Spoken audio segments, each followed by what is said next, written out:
Other shows we have for you to enjoy at myclassicradio.net. The Avengers was most certainly not a household name in South Africa prior to the radio series. With no national television service until 1976, the mechanism simply was not present in the country to show television programs to mass audiences. While many other countries reveled in the filmed adventures of John Steed and company, South Africa was not equipped to join in the fun. The series took Britain by storm and made a major impression in the American markets, being that greatest of rarities, a British series given a network transmission slot. However, as a filmed series, rather than a videotaped one, The Avengers was able to gain a modicum of exposure in South Africa through film rentals. Come and listen at myclassicradio.net.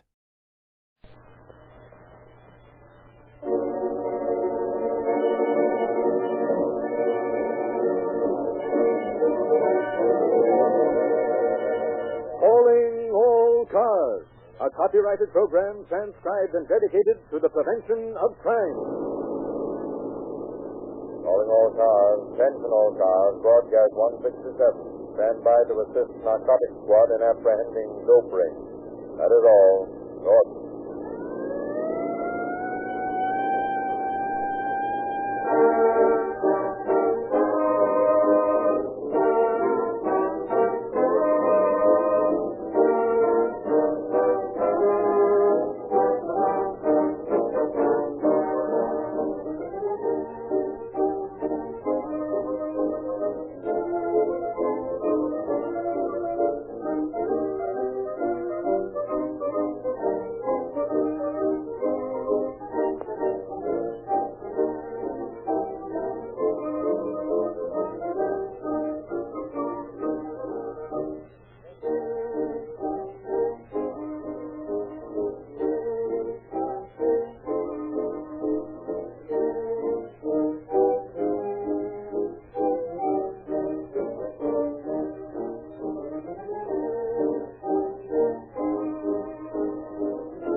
The entire world has become conscious of the dangers of narcotics, dope.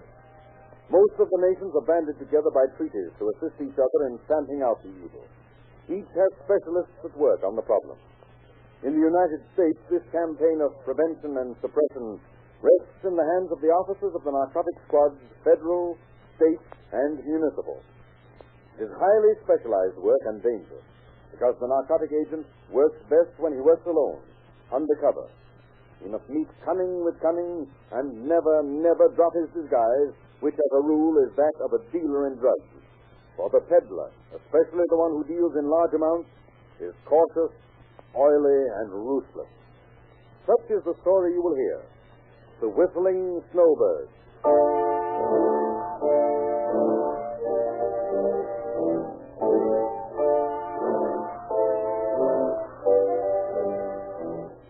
In October 1936, deep in the interior of Los Angeles' Oriental section, two unkempt men browse through the narrow alley-like streets.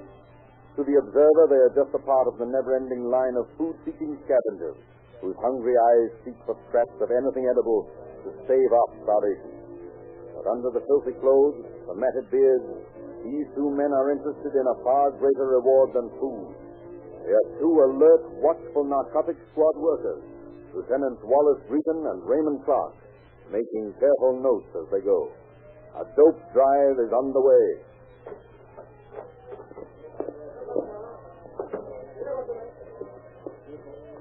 You, are wanting something? Oh, just looking around, seeing the sights. You, are having money? Maybe. Better maybe you are leaving. My people not enjoying a sightseeing. Maybe you could tell us so we might find some fun. You know, happy fun. I'm not understanding. You leave now. Oh, sure you understand. Fun. Not understanding. So sorry. All right, all right.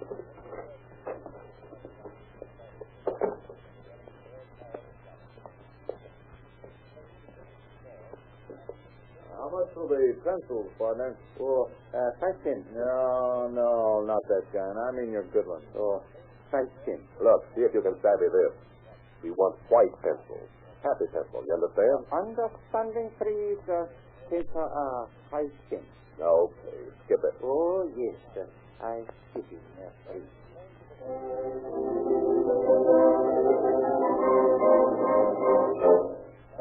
And the following morning in Captain Eddie Chitwood's office.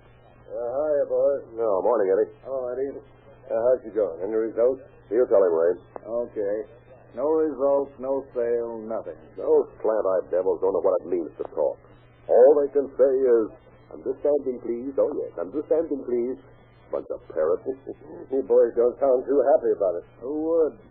After spending nights wandering around those joints only to hear the same thing every time we ask a question. That's the one thing you just can't do to an Oriental, Ray.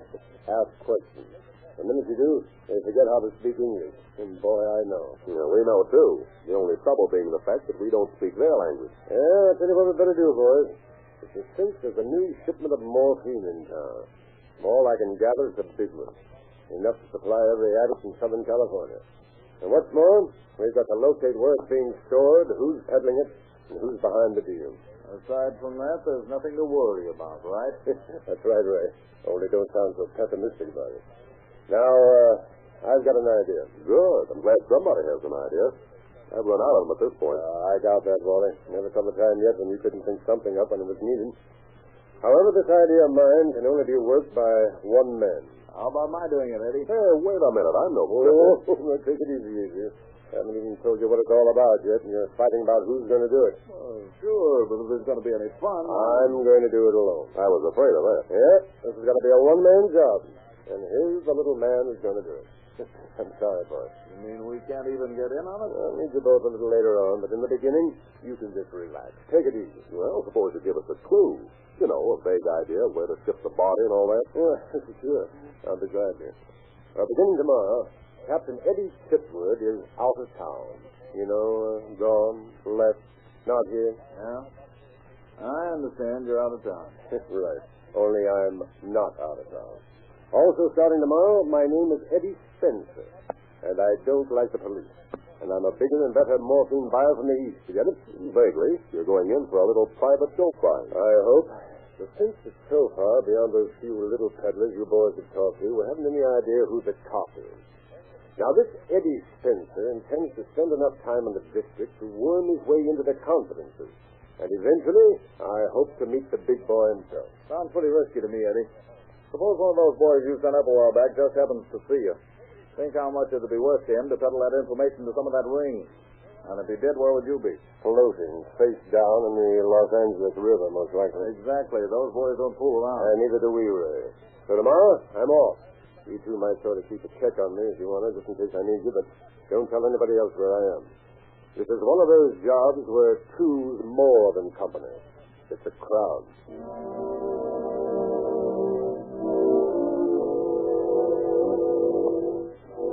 The following day, Chitwood carries out the first step in his dangerous plan. Becomes Eddie Spencer, big-time dope peddler in search of morphine. For several weeks, he frequents dingy Oriental dens, talking just enough to let anyone interested know that he's looking for a business deal, that he has plenty of money to play with. But as the days go by and no contact is made, his hopes begin to go down. Determined to stick with it as long as is humanly possible, he continues to make the rounds. And one night, in a small restaurant, as he sits alone, finishing a tasty dinner of fried rice and shrimp, a small, nervous-looking Oriental comes to his table, introduces himself. Are you Mr. Spencer, yes? That's right. Are you looking for something to buy? Maybe. That is good. If you would be interested, I might be able to help you. How do I know you're on the up and up? I will show you. If you are interested at all. Well, I don't know anything about you, but I'll listen to your proposition. What's the deal? We cannot talk here. You'll come with me to my friend. Now, wait a minute. Listen. I don't like too many people into my business. You can tell me enough to know whether or not I'm interested right here. In the first place, what can you supply me with? Oh, not able to tell you. My friend, No, I don't like it. You can take your choice now. Tell me what I want to know right now, or forget the whole thing. You come with me. My friend. I know, your friend will tell me, but that's out. I don't go anywhere with you until I get an answer. If I were to tell you it is morphine, would you come to my friend? Perhaps. Then I say it is morphine. The very best. You come now? Where is your friend's place? You come with me. I shall. Okay, I'll talk to your friend. Only I'm warning you, if this stuff isn't the best, no deal. Oh, yes, very best of stuff. You come.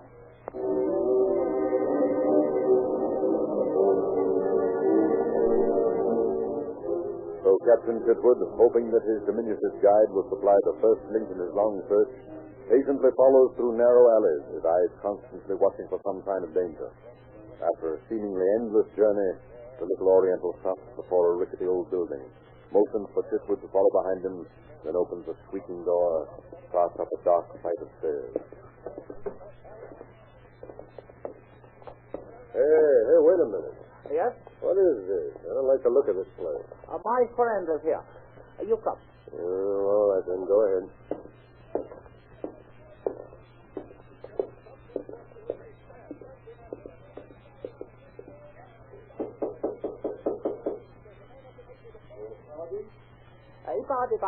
Now.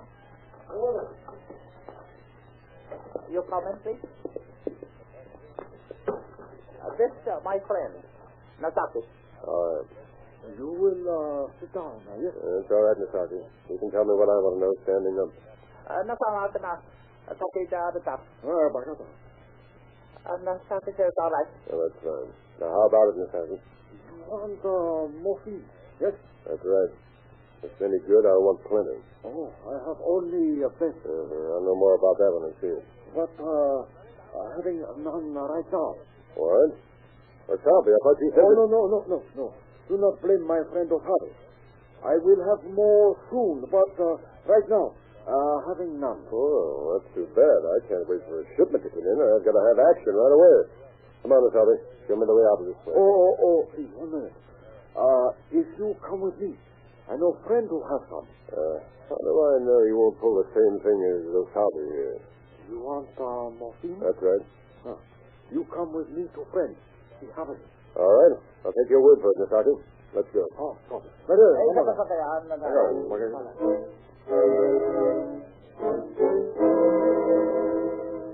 So once again, Chitwood makes the journey, this time led by Okabe's friend Nazaki. After several minutes of walking, they enter a small restaurant, seat themselves at a secluded table. Excusing himself, Nazaki leaves Chitwood alone for a few minutes, then returns with another Oriental. And after an exchange of brief formalities, the newcomer gets down to business. My friend Nasaki tells me you are wanting morphine. That is correct, Mr. That is entirely correct. I understand you can supply it. I can. Yes. If it's any good, I'm ready to buy 5 pounds. It is good, but 5 pounds. What's the matter with that? Only that I not have that much. So sorry, Mr. Spencer. You can't get me 5 pounds? Sorry, but I have idea how you can get that much. Yeah. Don't tell me you have a friend, too. I have friends.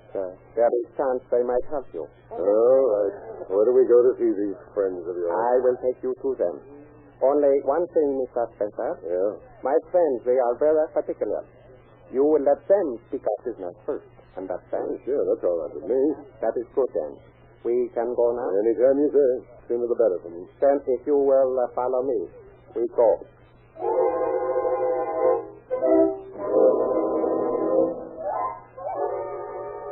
Again, Captain Chitwood finds himself in the role of follower. Again, he makes a roundabout journey through the alleys of the district. But with each change of guide, his goal seems to come closer, and his hopes are of the highest, and they finally enter another small restaurant on the other side of the district. Again, seat themselves at a small table. A short time later, his latest guide introduces him to 3 educated-looking Orientals. This time, Chitwood feels he is at last on the right track. Hiding his impatience, he follows instructions. There's nothing of the business at hand, while Messrs. Okai, Shizu, and Nagai exchange polite generalizations with him. You are familiar with our country, Mr. Simpson? Yes, fairly. I've been to the Orient. It is a lovely country. You've been in America for some time, huh, Mr. Okai? Oh, several years. Your English is so good, I thought you must have lived here for a good many years. Happy to hear you say that, Mr. Spencer.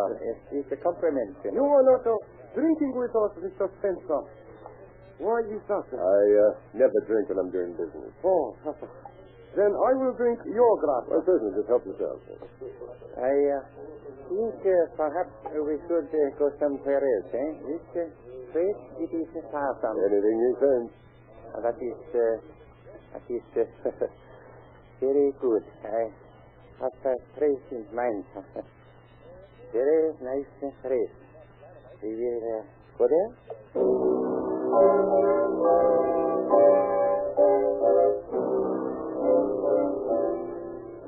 Figuring Okai to be the leader, Chitwood plays his part to perfection.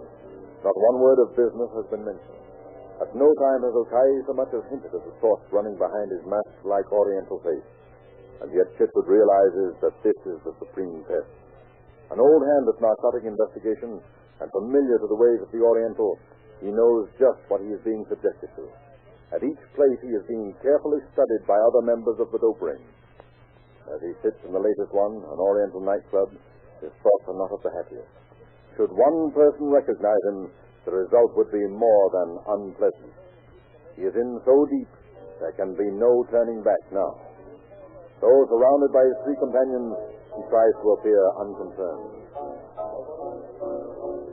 You see, Mr. Spencer, my people are rapidly acquiring the dance customs of your country. The music, dance, even the dress. Yes, I noticed that. It's a surprising thing. There are many surprising things to be found here. Yes, that's right, Mr. Nagai. I can see that. Things that would perhaps astound even one so used to excitement. The excitement of America, I mean, after you. Yes, have no doubt of that, Mr. Nagai. No doubt at all.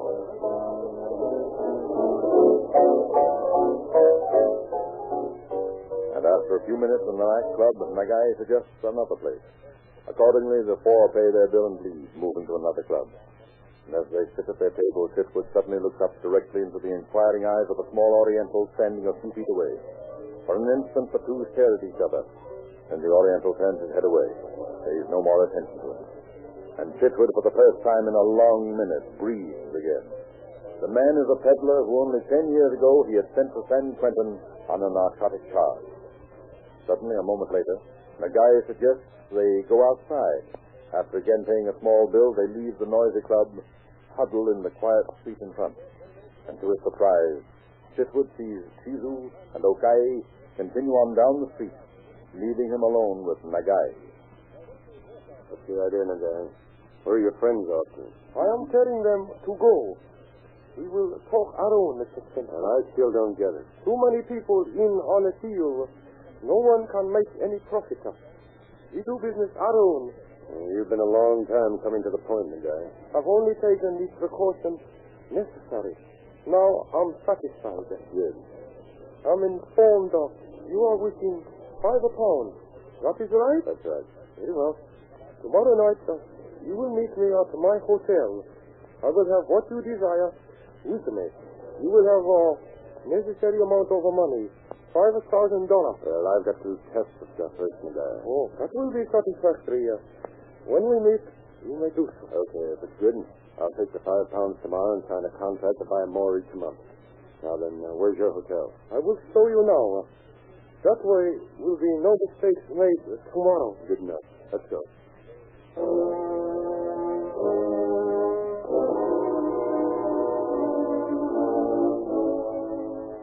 Shown to a small hotel on East First Street, Chitwood asks the number of the room and is told he will be met in front. Time is set for 9 o'clock. After a brief goodbye, Chitwood covers his tracks carefully, then proceeds to headquarters, holds a conference with his assistants, Regan and Clark. Now, if our luck holds, we'll have Nagai cold turkey. And if it doesn't hold, he'll have you cold copper. That's right. Now, here's what I want you boys to do. Take this address on First Street and stake out there tomorrow evening. Keep out of sight and don't let anybody get suspicious of it. As soon as Nagai tells me the stuff, I'll call you, and then we can take him in. Okay, Eddie, we'll be there. And there's nothing to do now but just wait. I'm going back to my spot before someone gets word. See you tomorrow night at 9. Acting upon Fitwood's instructions, Clark and Greeton stake out the hotel from a small alleyway directly across the street. For several hours they wait in silence as the minutes tick by, bringing the appointed hours closer and closer. At 2 minutes after 9, Clark suddenly nudges Greeton, speaks in a low whisper. There's Eddie. Just over some parts over there. Yeah, see him. Now all we have to do is hold our fingers crossed and pray a little. Already done that. Hey, look. Eddie's going into the hotel. No, wait a minute. Look. That guy's stopping him. They're talking. Yeah, so far, so good. When they get inside, you better move in closer so we can hear Eddie yell. Yeah. What's it? He's got his up. We're heading back to Eddie's car. Something's going wrong about the plan. What do we do now? If they drive off, we better beat it back to our car and see if we can pick up their trail. Okay. Let's go. They're doing just that.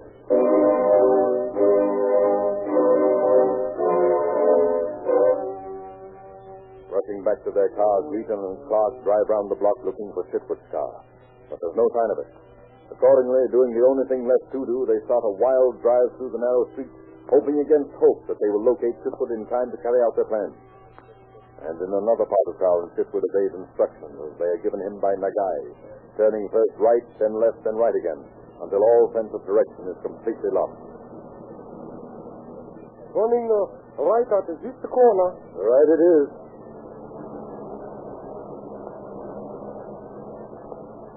I don't quite get the idea, Nagai. You said you lived in that hotel back there on First Street. Oh, yes, sir. I said that. But you do. Is that right? Yes, sir. That is right, Mr. Spencer. Well, where are we going now? You will see. Turn left here, please.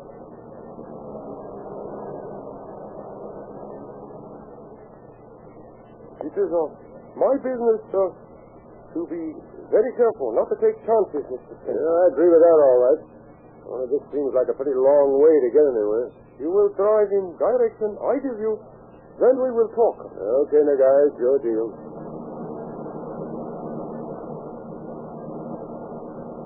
You will stop in here. Yes? Okay. Oh.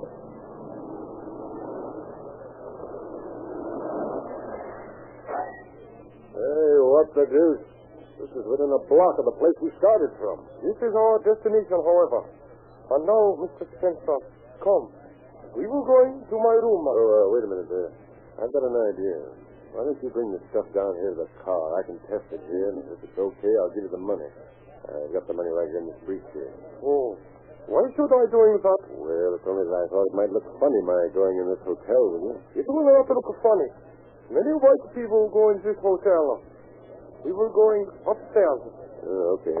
What's the room number? You will see when we get to it. Come, please.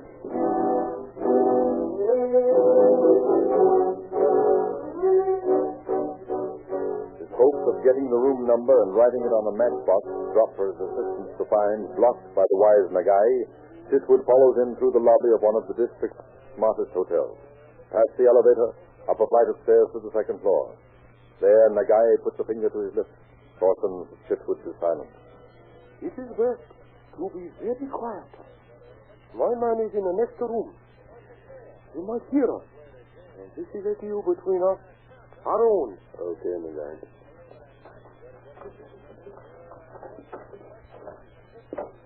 All right. Oh, coming inside. Now, please, if you will show me money. Sure thing. Well, there it is. $4,400. If the stuff's okay, I'll bring you the rest tomorrow. Morphine is of very finest. My brother in Orient manufactures things. It's the very best. All right, let's see it. All right. It is here in it's a suitcase. This overcoat is very fine garment, Mr. Spencer. Most valuable. You see, from running, I remove these little packets. There is your morphine. Let me have one of those packets. Oh, yes, sir. Certainly. That's first grade, all right. It is as I am telling you, very fine stuff. All right, my guy. Here's the money. You can have the briefcase as a gift from me. Thank you, thank you. And here are rest of £5. That's fine. Oh, by the way, Nagai, I forgot to show you something. Take a look at this. What? I do not understand. Oh, don't you? It's a police badge. It means that you're under arrest. Arrest, sir? Oh, no. Come on. Drop those scissors. What do you mean? Oh, yes, you will. Come on. Get it out. Take it over. Narrow. Let me keep quiet. I'll have to use my gun on you. Oh, no. Not arresting you. All right. No, no. You're in the spot. There's nothing you can do about it. Now, stay right here. While I load this morphine into your suitcase, then you can carry it. Help anchor you down.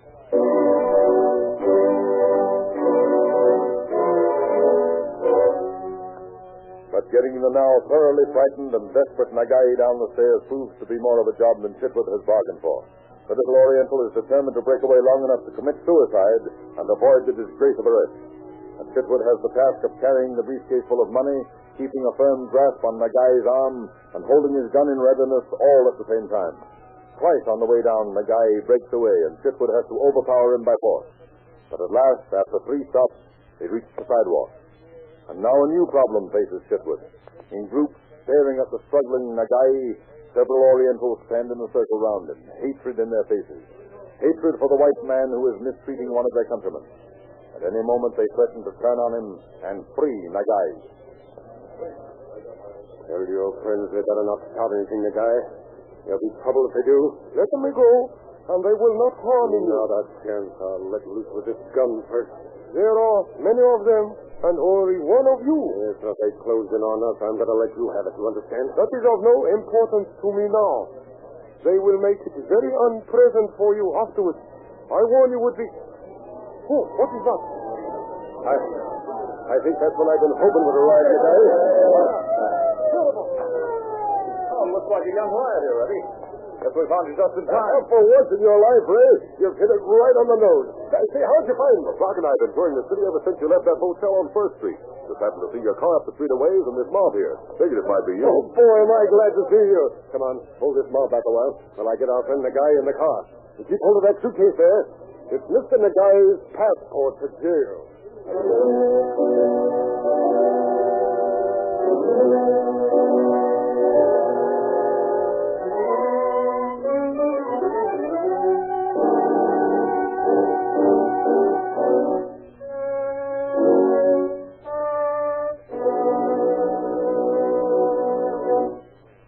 Dope addicts who are happy because they're in possession of a store of their favorite narcotics, or because they know where their supply can be obtained without much trouble, are sure danger signs for police or federal narcotics bureaus.